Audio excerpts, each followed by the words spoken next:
To do that, or do you want? Oh, you're quick. Thank you.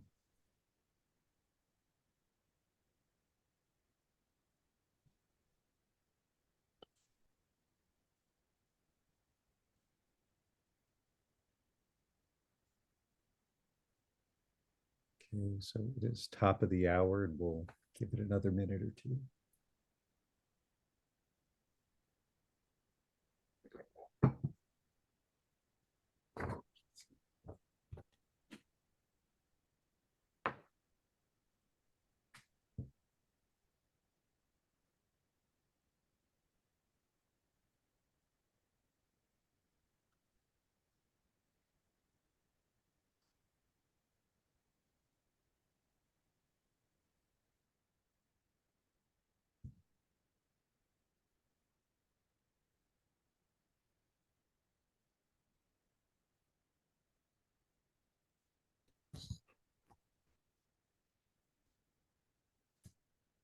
And everybody's microphones are dutifully muted. You guys are all pros.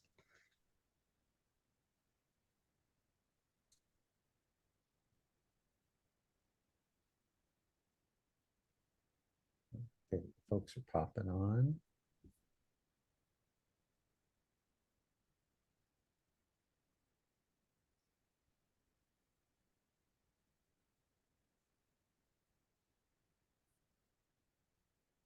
Okay.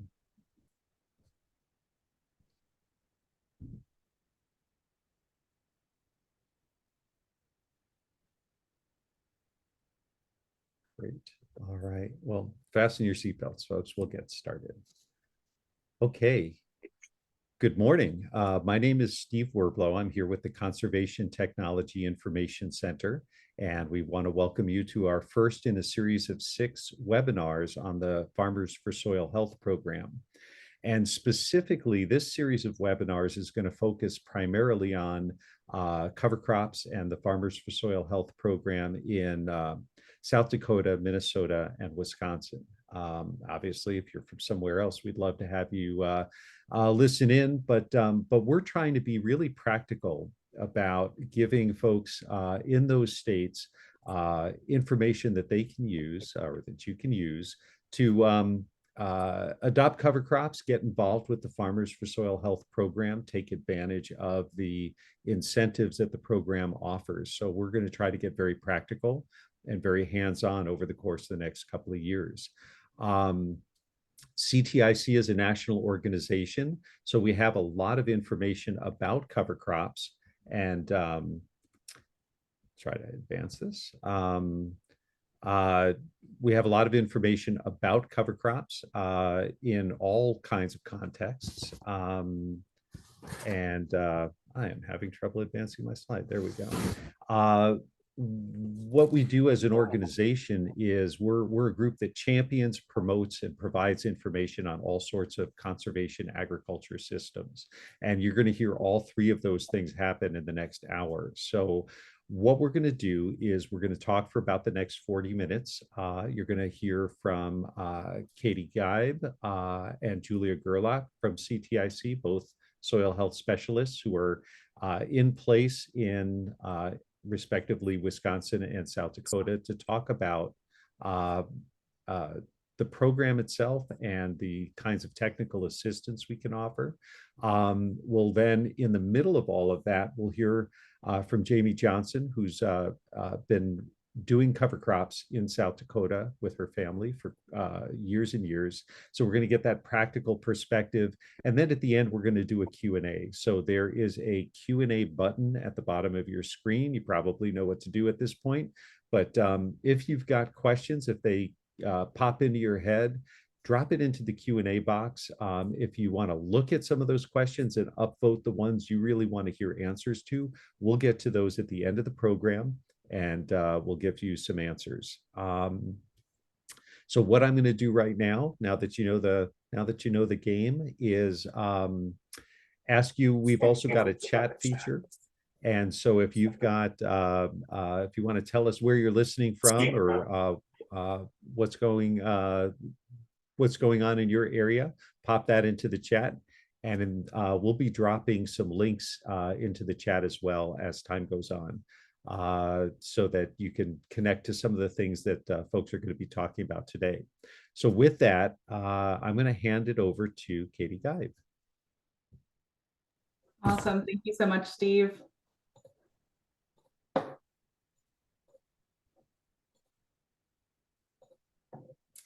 Great. Well, hello, everybody. My name is Katie, and I'm so excited to be here today. Before we dive into the details of Farmers for Soil Health, I want to provide you with a little bit of insight into how I got involved in this role and this initiative. I joined CTIC this summer along Julia Gerlach, who you'll have the pleasure of hearing from shortly. Together, Julie and I serve as soil health specialists, and our primary goal is to offer technical assistance and support to conservation-minded farmers across the agricultural landscapes of Wisconsin. That's where I live in Eau Claire, and Julia in South Dakota. Farmers for Soil Health is a collaborative effort among 3 major agricultural commodity groups. Together, they represent a vast majority of row crop acreage in the United States. These groups are the National Corn Growers Association, the United Soybean Board, and the National Pork Board. Farmers for Soil Health's goal is to address the limited use of cover crops in the United States. According to the 2017 USDA Census of Agriculture, cover crops were only utilized in about 6% of US cropland, only covering 15 million acres. So Farmers for Soil Health has set out an ambitious goal to double this acreage to 30 million acres covered in cover crops by 2030. Ooh, PowerPoint is not shared. Let's try this again. How about that for everybody? Great. Awesome. Still good? Yep. Sorry, Great. I think I was in your way. Oh, no worries. We'll battle it out later. So Farmers for Soil Health has enabled commodity groups and other partners like CTIC to support farmers in implementing and maintaining cover crops. With partners like the American Soybean Association, National Association of Conservation Districts, Soil Health Institute, the Sustainability Consortium, National Fish and Wildlife Foundation, University of Missouri Center for Regenerative Agriculture, and the National Center for Appropriate Technology, Farmers for Soil Health is well positioned to make a significant impact while also keeping farmers' goals at its center. Hopefully we all know this, but cover crops offer a multitude of benefits, and we'll get to hear from our guest speaker later on about how cover crops have positively impacted their operation. But for your operation, adding cover crops to your soil will increase drought resiliency, reduce input cost, enhance the soil microbiome, decrease erosion, increase soil organic matter, and increase water holding capacity. So Farmers for Soil Health offers lots to growers. The program will provide cost-sharing payments to upward of 10,000 farmers over the next few years. For farmers who are new to cover crops, Farmers for Soil Health will pay 50 acres over 3 years for the adoption of cover crops. In addition, Farmers for Soil Health also offers a signing incentive payment, which is known as SIPs, which pays a smaller amount of $2 per acre for croplands that have been planted to cover crops in the past and will continue to be planted to cover crops. Another essential component of the Farmers for Soil Health program is the creation of a sustainability marketplace. This marketplace is designed to serve as a platform for not only producers to sell their commodity crops, but for buyers to source regenerative products. Within this marketplace, farmers can showcase all of the sustainable practices they're implementing on their operations. In this marketplace, farmer profiles can be shared on the farmer's terms with buyers. This transparency will provide buyers with the assurance that they are investing in products cultivated with a commitment to the environment and regenerative agricultural practices. Also, On the Farmers for Soil Health website, you can find so much information, including information about species selections, seeding recommendations, management, termination tips, really everything underneath the sun. This website is packed full of information that can assist you in your journey towards soil health and cover crop adoption. Whether you're a seasoned farmer or just starting out, the Farmers for Soil Health website is such a valuable tool. And we will get to explore the Farmers for Soil Health website shortly with Julia. And in addition to the website, you'll also have Julia and myself to offer comprehensive support to farmers. As technical assistant providers, we are invested in helping farmers every step of the way, whether it be crop selection, help with enrollment, or general cost sharing support.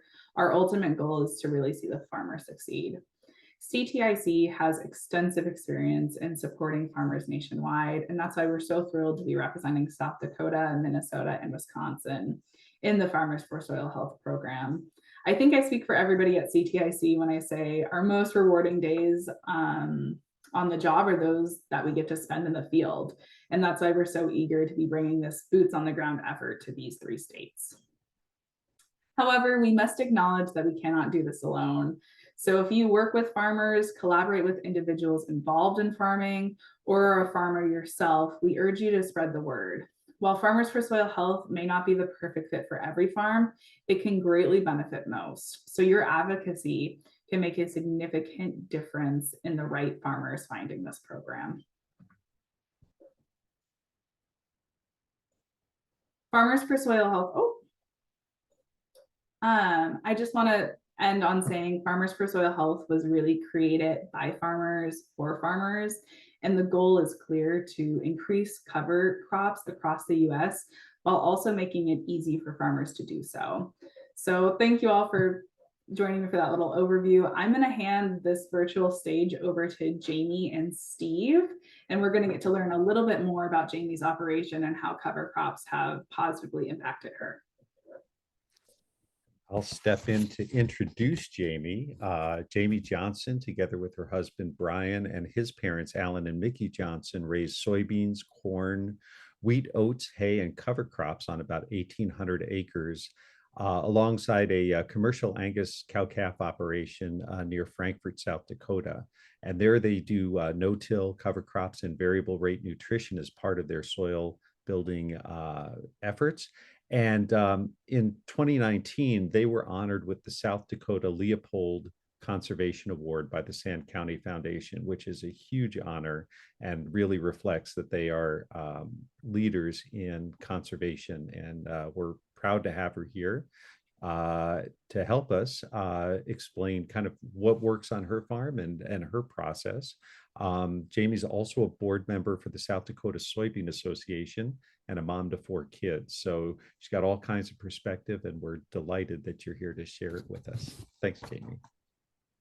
Great. Thank you for that very nice introduction. Like Steve said, my husband and I farm with his parents here in northern, north central, northeastern South Dakota. Brian and I have been married for 18 years. We've probably been doing cover crops for 16 of those years. I always say my in-laws did the hard work for us to have fun with the conservation work that we do now. In the 80s, my father-in-law was sick and tired of all of his crops burning up in the middle of the summer and converted the entire farm to no-till in the 80s.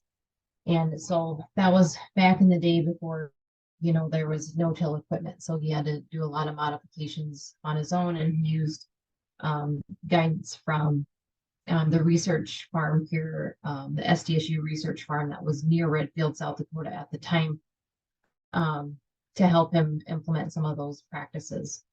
So fast forward, we come back and we start helping with the farm through different NRCS programs, CSP and EQIP. We have implemented cover crops and small grains into our operation, not only to improve soil health, but it also helps us with our bottom line. So we have a crop rotation of corn, soybeans, and wheat, whether that be winter wheat or spring wheat. It just depends on the weather, right? So where we live, it can get fairly cold fairly quick. So that kind of helps having wheat in our rotation that we can take some of our workload in the summer and have some of our harvest done already the end of July, beginning of August, because we can have, blizzards by Halloween. So what we do behind our small grains, mostly wheat, sometimes it's oats, sometimes it's barley. It just depends what our forage needs are for our cattle. Then we come in and we do most of the time a grazing mix on those wheat acres so that we can use them for grazing for our cattle herd in the winter. And a lot of those acres are close to our farm site here that we rotate through. So it's easy to get corn stalk grazing plus cover crop grazing throughout the winter. I don't know. I can just ramble, or if Steve, if you want to keep me on point to ask me Sure. specific questions. Yeah, this is.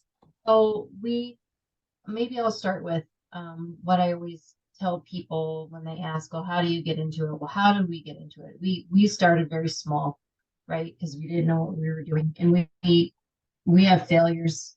I mean, like yeah, we won awards, but we've screwed up a lot too.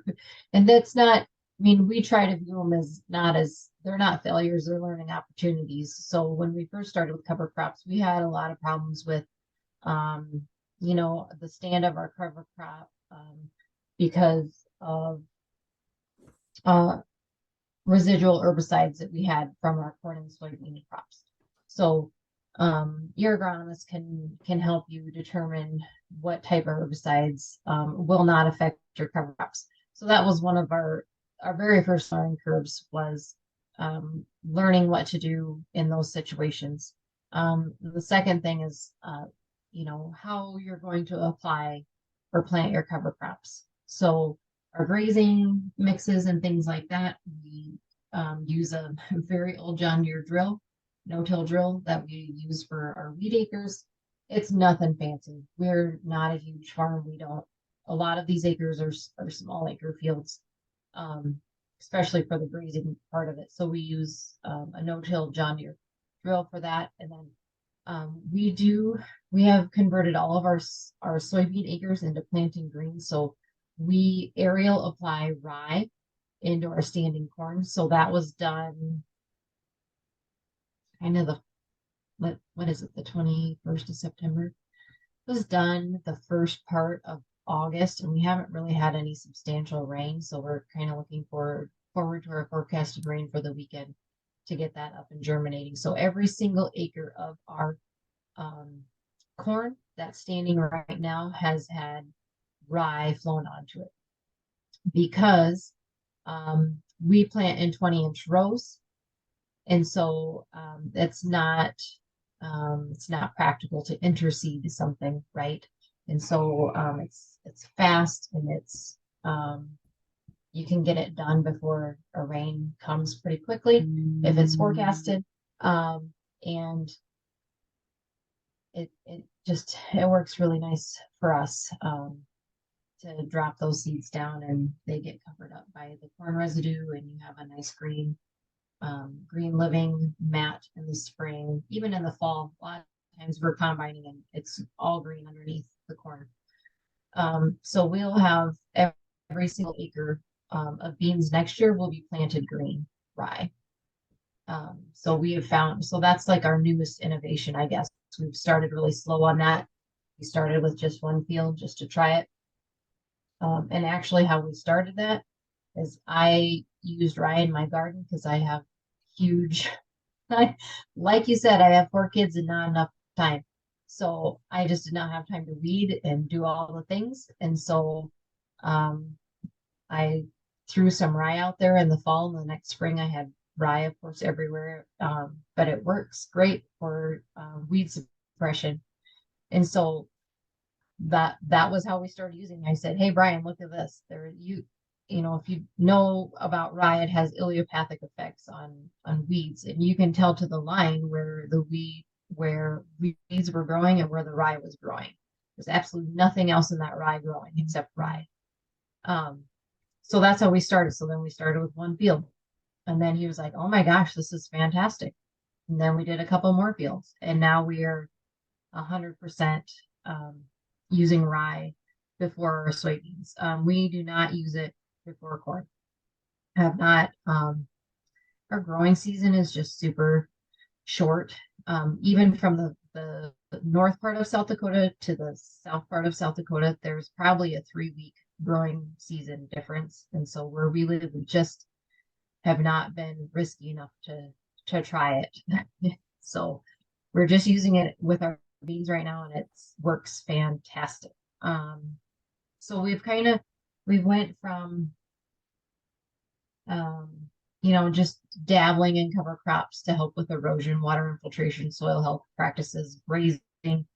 And so every year we're trying to add something more to the mix. We've seen a huge increase or decrease, I'll say, in commercial fertilizer application. Our soil tests are coming back and saying you don't need any P&K, you're good.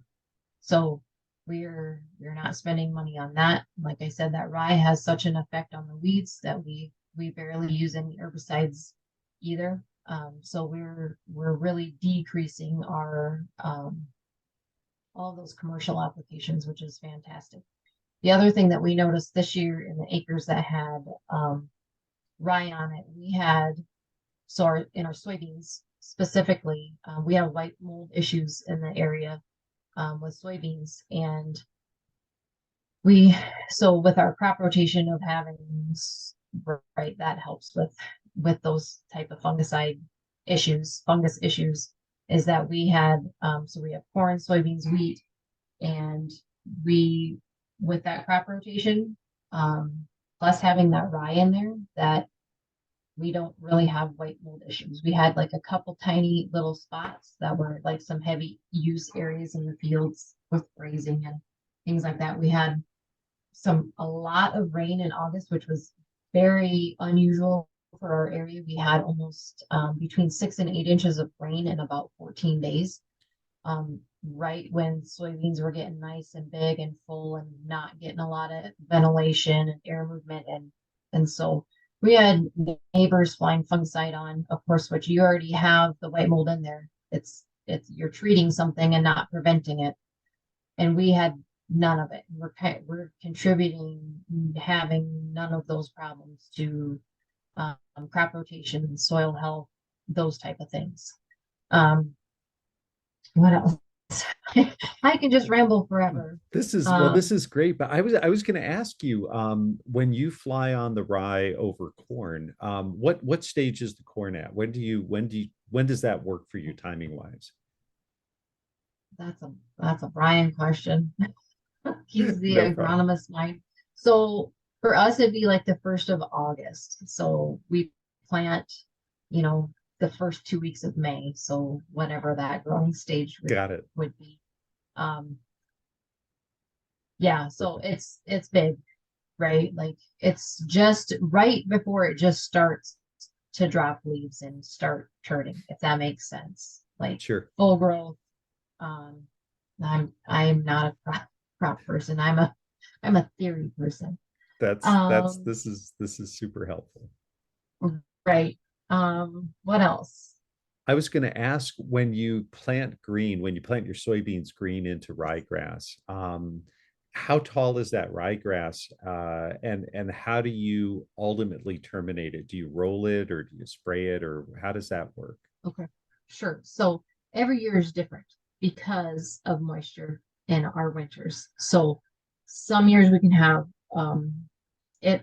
So it has to do a lot with how much growth you get in the fall before the winter determines a lot of how much growth you get in the spring. So if we have a nice wet fall, we're going to have a ton of growth in the spring. And then if you have decent moisture in the spring, it'll just keep growing. Okay. If you have an open winter, not very much moisture, you didn't get it germinated. Like last fall, we had no moisture in the fall. We had rye, and actually our winter wheat too was pitiful. We didn't know if we were going to have to spray it out in the spring or not because it barely even germinated. So this spring, our winter wheat and our rye were extremely short. There was not a ton of growth on there. The previous winter, we had tons of moisture, tons of snow, germinated really nice in the fall, and it was 2 feet tall. We've had it that big and that lush, and then we've had like this spring where it was like your yard, like 6 inches tall or something. So it really just depends on how much moisture gets in the fall and how well it germinates and grows in the fall. It determines how well it does in the spring. Okay. So then we go in and we plant, right? That holds a lot more moisture than just tilling your ground or even just no tilling into stubble, right?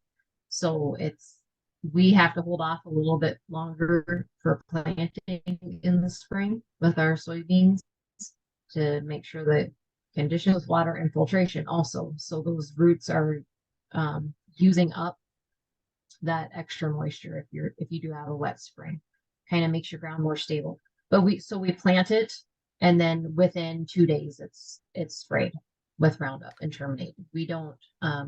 We're not getting rye that's 4 feet tall and we're crimping it, right? Because we just don't have the growing season for that.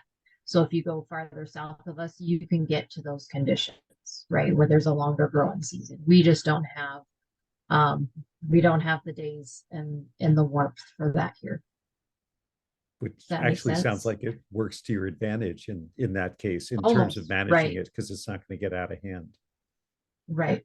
Yeah, we don't have a problem with it getting out of hand. And even if we did, we could throw our cattle out on it for a few days and knock it down, right? And then pull them off and then go out and plant. Like if Brian thought there was going to be way too much residue out there, way too much, which we never have. I don't feel like we ever have that problem.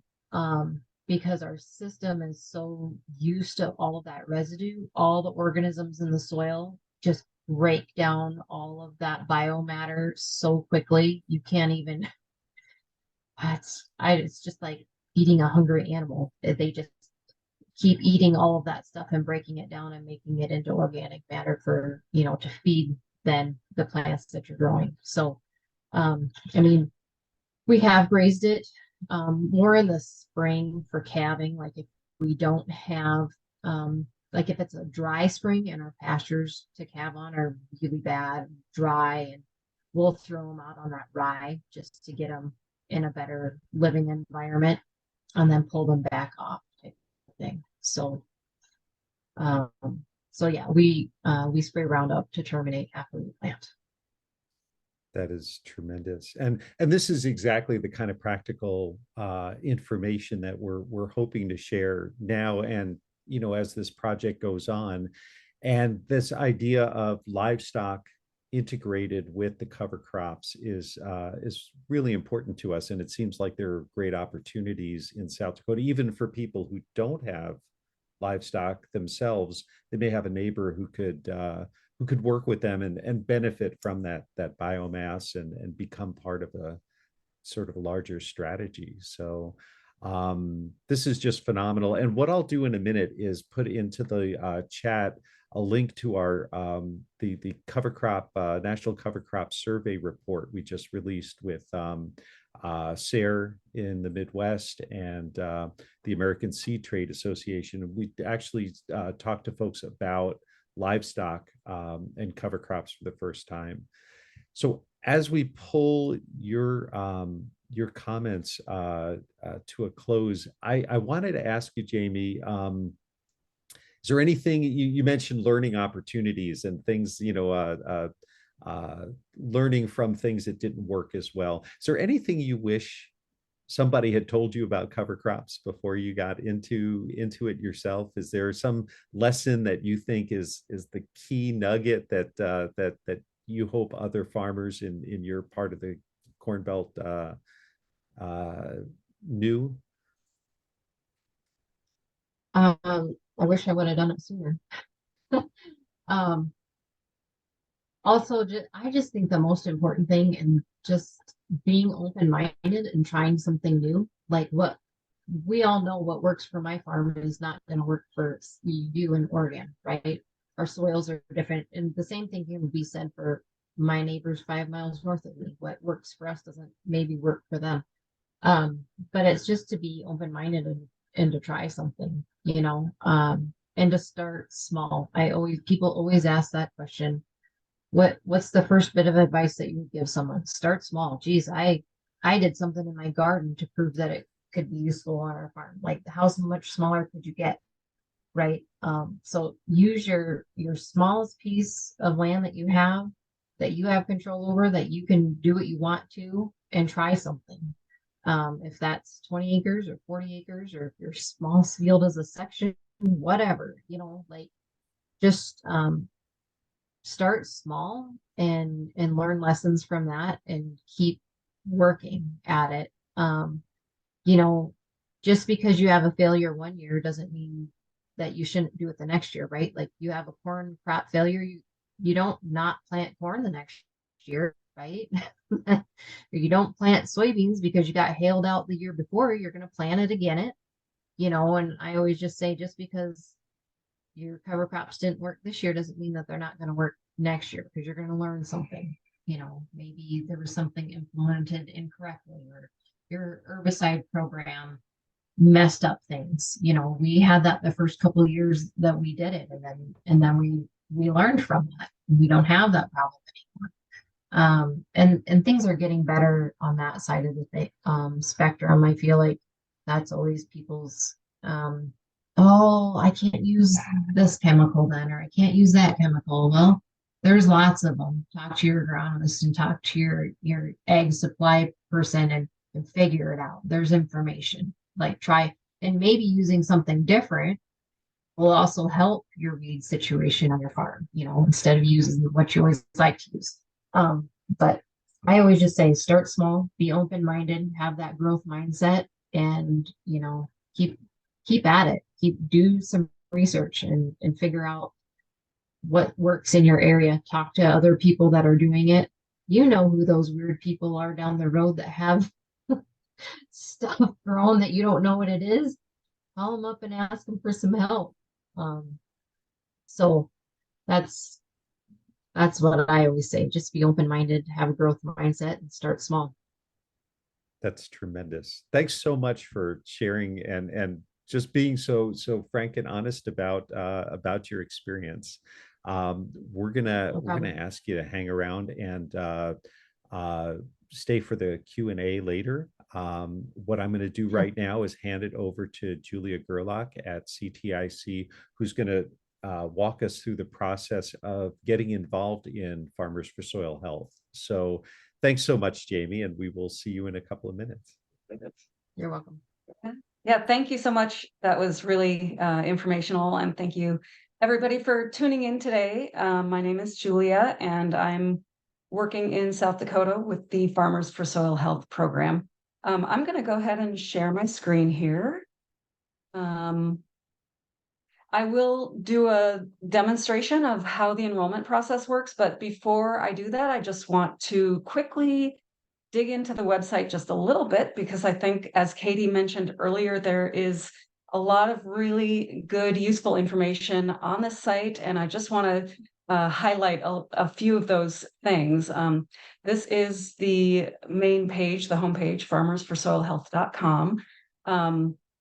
And all of the different tabs at the top or drop-down menus that's where we're going to go in a minute. But the first thing I want to do is just click on this Find Out More button, because this is where you're going to get a little overview of the program. Kind of talks about that $50 per acre over 3 years, and the $2 incentive for acres that are already in cover crops. Talks about the enrollment process, all of the different things that you need in order to get enrolled, which is not a whole lot. It's, your address, it's your USDA information, and then some field information. that you're on the fields that you want to enroll.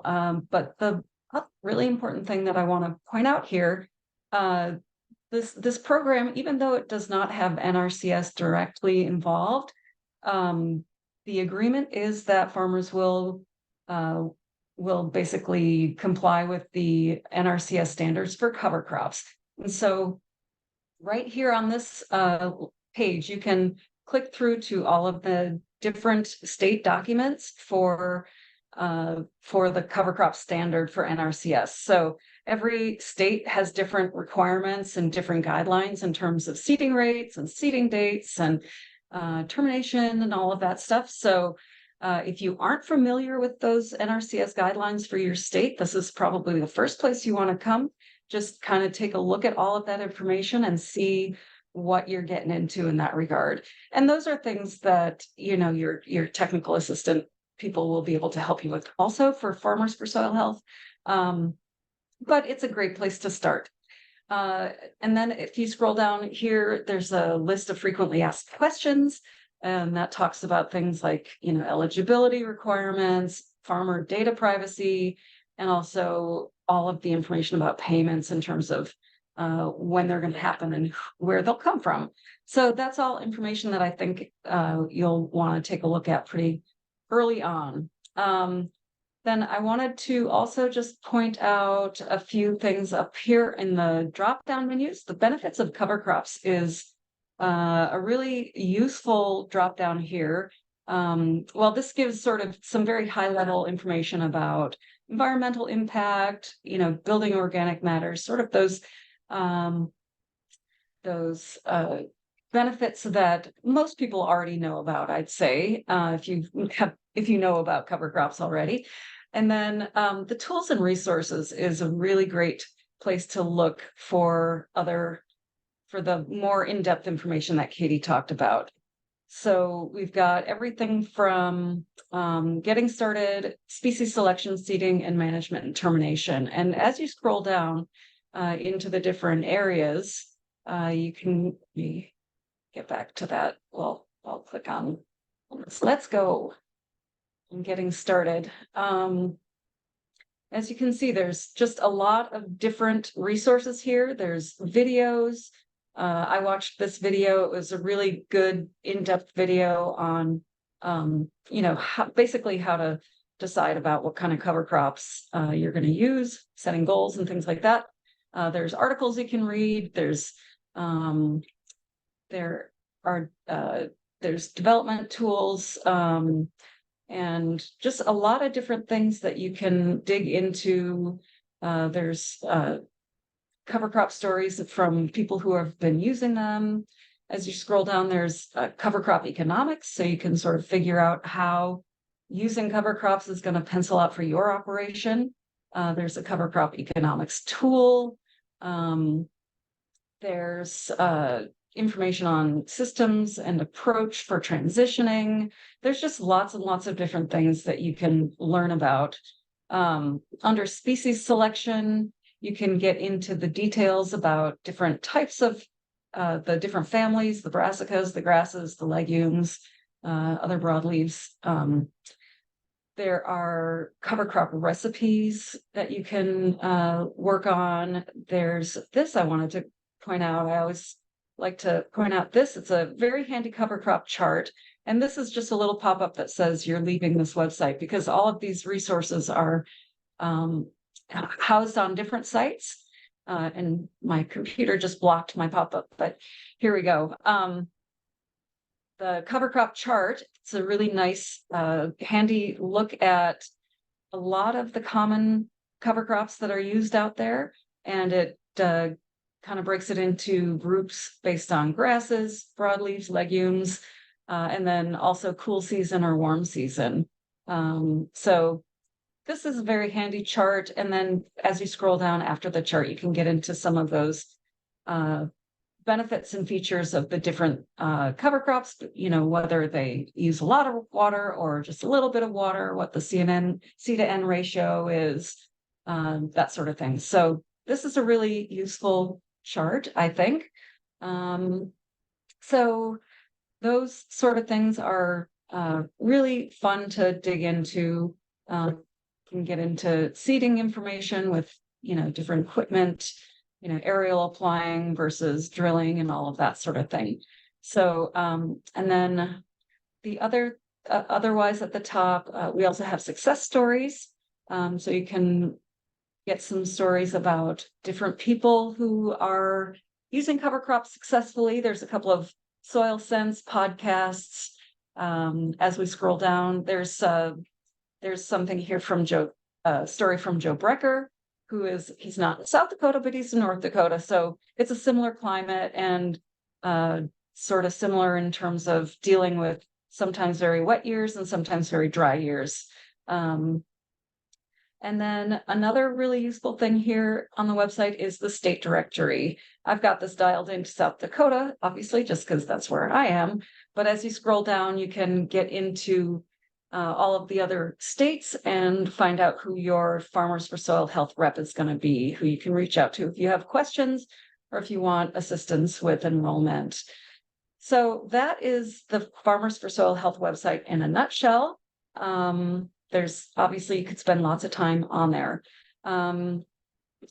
Enrollment also begins here on this website, or on this page. So basically, you're going to click on Enroll Now, and you're going to click on Start Enrollment, and then you get that little pop-up thing about you're leaving this website, which you just say, okay.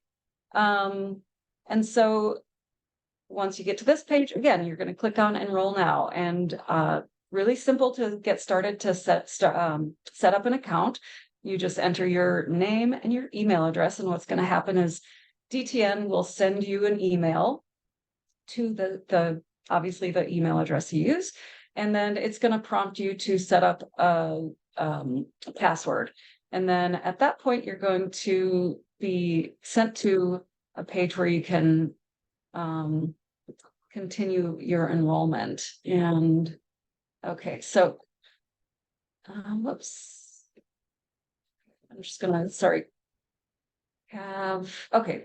So this is you're gonna eventually click on something that says continue enrollment, at which point you're gonna use the email address that you used, obviously, and your password that you set. And it's going to ask you then to enter the farmer name. So if you're a farmer and you're enrolling, you're going to enter your last name and your zip code. I'm going to use a dummy account because I am not a farmer. And I don't want to, use some other person's information. So this is just a dummy account that DTN set up for us to use for this process. And sometimes if it's a multi-generational farm, you might have a whole list of items come up. But here there's just the one, and we're going to zoom in so obviously this is a satellite imagery, and this is all based on publicly available data. And you can just use the little hand tool and the magnification to zoom in on the fields that you want to enroll. So in most cases, when I've been working with farmers, this has been pretty accurate. There may be additional fields that you have access to that aren't on here, and we'll talk about that in a minute. But basically, to enroll a field, you're going to click on whatever field you want to enroll. It will pre-populate a land ID, and then you're going to enter however you identify this field. Some people have a home place or whatever. I'm going to call it Sweet Spot 1. And this came in with saying it's 267 acres. And that is sometimes correct. And sometimes you might say, well, it's actually 274 acres or something like that. And that's no problem. We will change that. That's not a problem to change. So then you're going to go ahead and enter whatever cover crop you're going to be planting this fall, or the fall that you're enrolling for. If you're doing a mix, there's a drop down that just says mix, and you don't have to enter any additional information beyond that. And I'm gonna change this so you can see what happens. See, you can see it came up with this little exclamation point, and that is just indicating that this is more acres than what the sort of average has been for this spot. But we'll deal with that in a second, and it won't be a problem. And then we're gonna select our tillage management. You can do conventional, reduced tillage, strip till, or no till. So we're gonna just click on no till. In terms of cover crop, this is where you indicate whether there's been no previous cover crop there in the past year, and that is for the transitional incentive payment, that $50 over 3-year payment. Or if you click on you're going to continue planting cover crops, that means there was a cover crop there the previous year, and that's that $2 per acre payment. So we'll just say this is no previous cover crop. The FSA farm number, if you've been farming this land, then you will have some printouts from the FSA, and you can find these numbers on that paperwork. It'll have your farm number, it'll have your tract number. I've just kind of pre-populated these, but obviously you'll select the actual numbers for your information for your field. And this pop-up is coming up because I changed that acreage, and it's just asking me, are you sure? Because that number was greater than the historical average on that farm. But you just say confirm, and then it accepts that number. And what we get here, this is the payment that will be made to the farmer over the course of 3 years. And as a reminder, it's the 25 the first year, 15 the second, and then 10 in the third year. And then down here is where we've got the information that we just populated. And of course, if you realize you made a mistake, you put it on the wrong field or something, you can hit this little edit. Or actually, in that case, you would probably just delete it. You delete that field and then start over. Or if you realized it's only 272 acres, you can go in and edit that. Or if you realize you put the wrong cover crop mix on or something like that, you can go ahead and edit that. Then we can, let's just go ahead and enter one more. We're going to put in, again, this came up with a different land ID, and I'm going to say this is sweet spot 2. This is 119 acres. This time I'm just going to leave it as is, and I'm going to say we're going to plant vetch on this one. And there is a way, by the way, that you can split the field if you want to do half of it in vetch and half of it in rye or something like that. But we're going to go ahead and say no till. And again, we're going to say no previous cover crop. And enter again our FSA farm number, our tract number, and our field number. And we're going to click add. So at this point, let's just say this is the entirety of what you want to enter. What you can see here is the payment went up to include both of those fields is 393 acres. And then up at the top here, you would click on summary.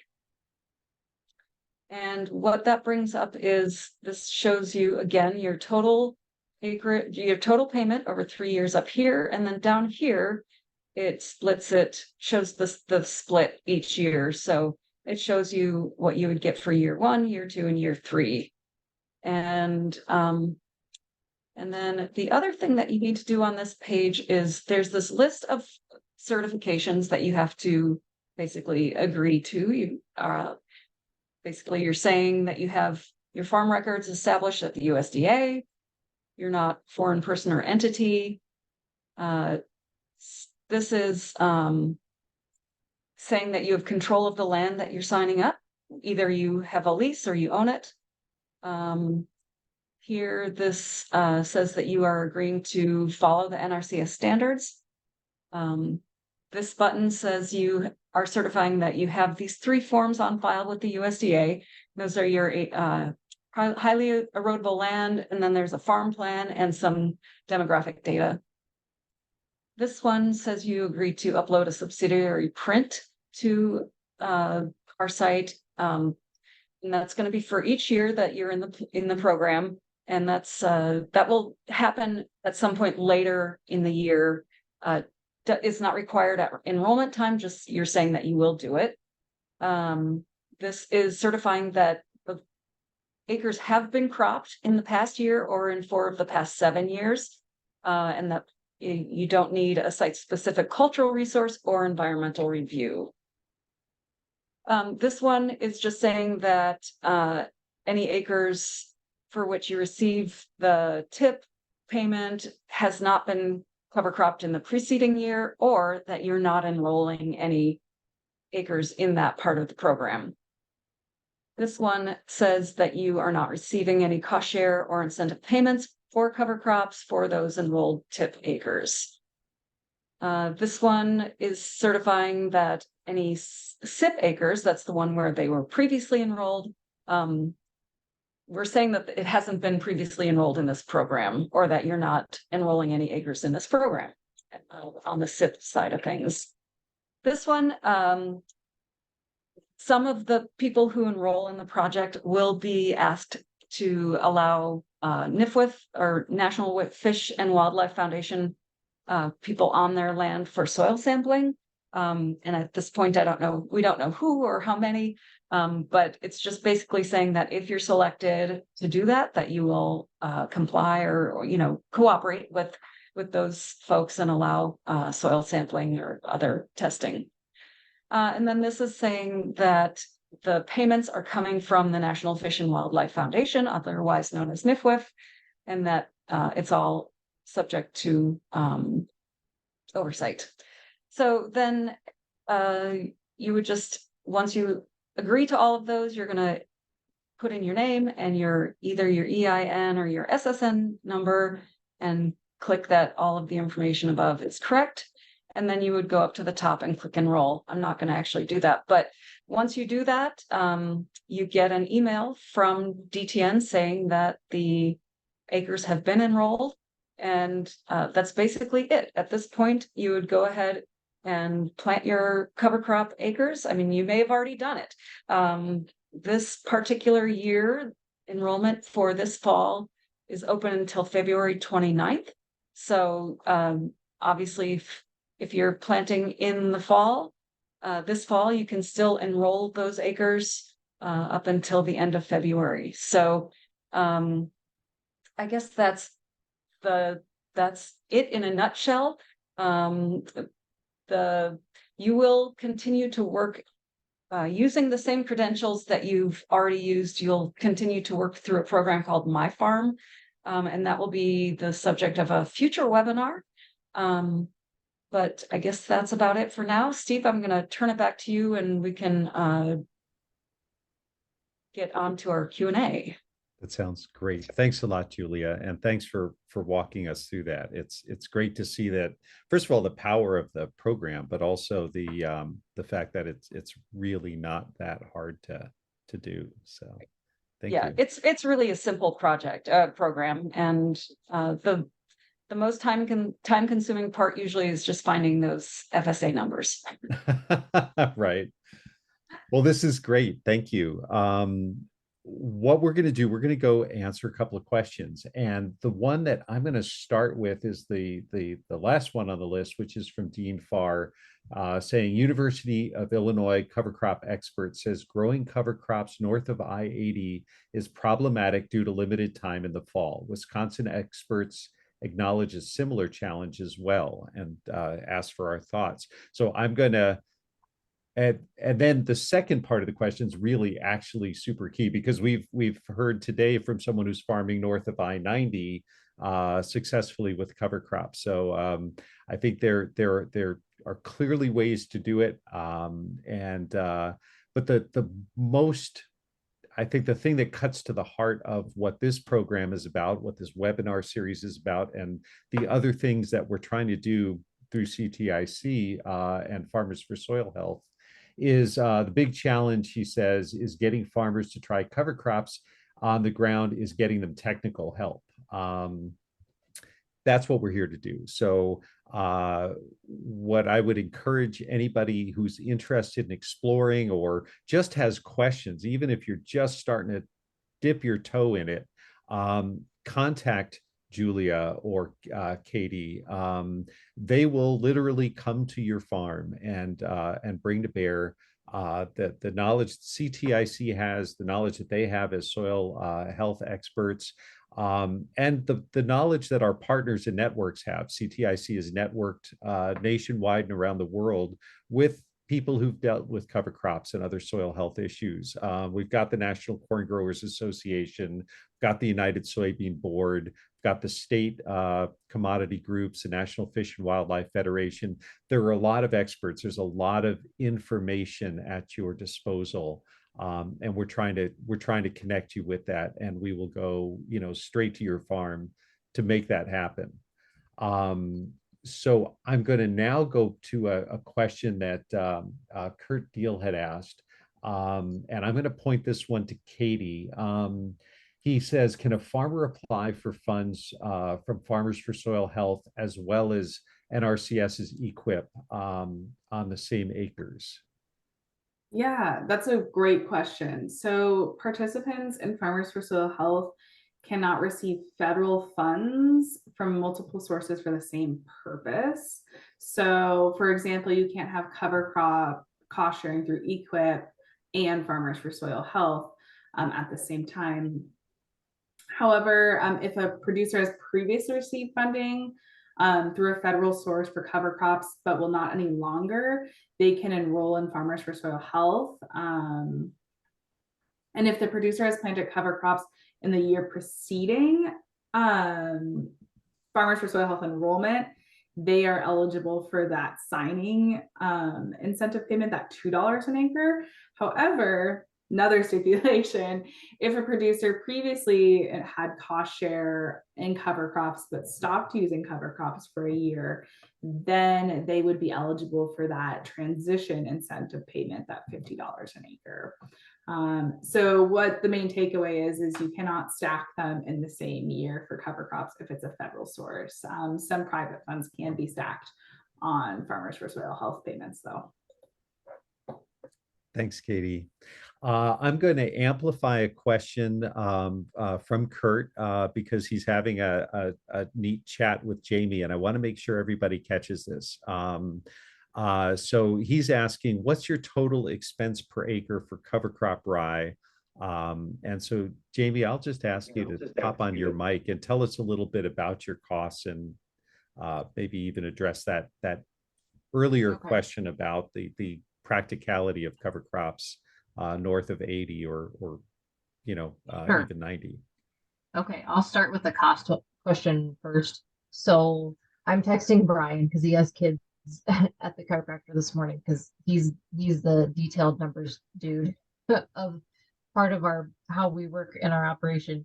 So total for rye and some different cover crop mixes is about 30 for application and seed. I would really have to get into some spreadsheets to find you the total cost of labor, herbicide, like all of the system costs for that, right? So most people just want to know application and seed. What is it going to cost you? So about $30. Our grazing mix that we use is about $20. So right, it all just determined, it just is determined by what you have in your mix. If you're making a custom mix, if you really want something specific in there that, just like your corn and soybeans, different traits are more expensive than others. So the same thing with cover crops, different species are cost different amounts. The previous question about growing north of 80, I live about 7 hours straight north of I-80 from Nebraska. So like if you go drop down straight down, I'm about 7 hours from Lincoln is where I live, straight north. So the key to shorter growing seasons and cover crop soil health systems with crops is your rotation. You have to have a small grain in your rotation. You cannot, I mean, it up and down is hard to do if you're only doing corn and soybeans. So the key to this is to have some sort of small grain in your system that you can come back, right? And take that small grain off in July, August, whether you're combining it, whether you're using it for forage and you're cutting it and baling it, whatever. Turn right back around by the first or second week of August and get your cover crops, aerial applieds drilled, however you're gonna seed them, so that you can catch hopefully an August rain and get some growth in the fall, whether it's grazing, whether it's an overwintered cover crop, etc. So the key is that third crop in your rotation. I will up and down say it is hard to do if you were just going to stick with corn and soybeans. You have to have the small grain in there. Otherwise, it is extremely hard to get it done. So that's my 2 cents about growing small grains. Put it in your rotation because it will help the health and your yields of your corn and soybeans up and down. I can provide you numbers on that too if somebody wants additional information on adding a third crop to your rotation. It's very important. End of rant. That is a wonderful way to bring this webinar to a close. That's the kind of practical information we really want to share and the on-the-ground perspectives that we want to pass around. We're going to wrap up. We had one question about funding, and I want to acknowledge the National Fish and Wildlife Foundation. That's the funding partner that's we're working with as CTIC, and ultimately this is funded by the USDA's Climate Smart Commodities Partnerships Program. So this is those dollars at work. We are going to put this recording online. So we'll follow up after this webinar with a link that you can share with folks. We encourage you to spread it around, to contact us, to visit ctic.org and farmersforsoilhealth.com, and continue to stay in touch as we share more information over the course of the program. So I want to thank Jamie and Katie and Julia, and I want to thank everybody who's been on for being part of today's webinar. Thanks a lot and have a great day.